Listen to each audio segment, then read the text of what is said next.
हवस इंसान को जानवर बना देती है और इस बात पे आपको यकीन हो जाएगा ये केस सुनने के बाद।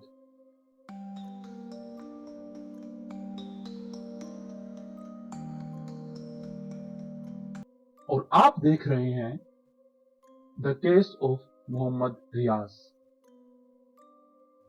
ये बात है 1990s की। पाकिस्तान के छोटे से गांव सरगोदा में रहने वाला मोहम्मद रियाज नाम का एक लड़का कराची के पास के शहर लिकाताबाद में काम की तलाश में आ जाता है और वहां उसे कब्रिस्तान को संभालने का काम दिया जाता है। रियाज अपने काम को बखूबी निभा रहा था। तभी यहाँ आने के बाद रियाज की दोस्ती वजीरा नाम के आदमी से हो जाती है। समय के साथ इन दोनों की दोस्ती गहरी होती जाती है। रियाज और वजीरा अब अक्सर एक दूसरे से मिला करते और आपस में अपनी सारी बातें शेयर किया करते थे। एक दिन रियाज ने देखा कि वजीरा एक कब्र के अंदर जाता है और थोड़ी देर बाद वहां से बाहर आ जाता है। वजीरा को कई बार कब्र में जाने पर रियाज ने एक दिन वजीरा से पूछ ही लिया कि तुम कब्र में क्या करने जाते हो। तब वजीरा रियाज को अपनी सारी करतूत बता देता है। वो अक्सर कब्र में जाके फीमेल डेड बॉडीज के साथ गलत काम करता था। ये सुनने के बाद रियाज वजीरा को समझाने की जगह इस घिनौने काम में उसका साथ देने लगता है। वजीरा को ड्रग्स लेने की बहुत बुरी लत थी।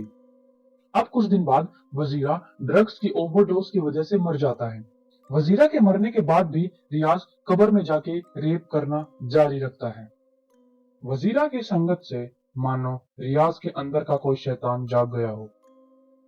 ये सब कई सालों तक ऐसा ही चलता रहता है। फिर एक दिन रियाज कुछ ऐसा देख लेता है कि मानो रियाज की वहीं पर सांसें थम गई हों।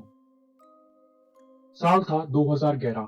अक्टूबर के महीने में एक लड़की की बॉडी कब्रिस्तान में दफन की जाती है और रियाज को इसी का इंतजार था। सबके वहां जाने के बाद रियाज उस कब्र में जाता है। कब्र में जाते ही उसने अपनी दरिंदगी शुरू कर दी। पर थोड़ी देर बाद जब रियाज की नजर लड़की के चेहरे पर जाती है तो वो बहुत डर जाता है। लड़की की आंखें खुली हुई थी और वो अजीब तरह से चमक रही थी और लड़की के दांत भी अजीब तरीके से चमक रहे थे। रियाज डर से वहां से भाग जाता है और लोगों को घबराहट में बताता है कि शायद वह लड़की चुड़ैल है या उसकी आत्मा ने अभी तक उसका शरीर नहीं छोड़ा है। सब लोग जब कब्रिस्तान जाते हैं तो कब्र और डेड बॉडी की हालत देखकर समझ जाते हैं कि रियाज वहां क्या कर रहा था। तब सबने उसे पीटना शुरू कर दिया और उसे इतना मारा कि वो अधमरा हो गया। फिर पुलिस के आने पर रियाज ने अपना जुर्म कबूल कर लिया।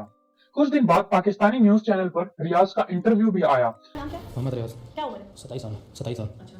और कहाँ के रहने वाले? सरगोदा। कितने लोगों के साथ ये कर चुके हो? ये 48 साल हो गए। 48 जी खवातीन के हाँ, साथ? खवातीन के साथ। जिसमें उसने बताया कि रियाज ने करीब 48 डेड बॉडीज के साथ रेप किया। जो हरकत वजीरा और रियाज ने करी उसे नेक्रोफिलिया कहते हैं, यानी एक ऐसी दिमागी बीमारी जिसमें इंसान डेड बॉडीज अट्रैक्ट होने लगता है। रियाज को कोर्ट में उम्र कैद की सजा सुनाई गई और आज भी रियाज पाकिस्तान की जेल में अपनी सजा काट रहा है। और ये इकलौता नेक्रोफिलिया का केस नहीं है। हजारों नेक्रोफिलिया के केस दिन ब दिन हमारे सामने आते जा रहे हैं। ये सब सुनकर आज भी मुझे लगता है कि हमारे आसपास जो लोग हैं क्या वो सच में एक इंसान है या वो अंदर से दरिंदे बन चुके हैं। ऐसी और इंटरेस्टिंग वीडियोस के लिए हमारे चैनल को सब्सक्राइब करें और बेल आइकन भी दबाएं।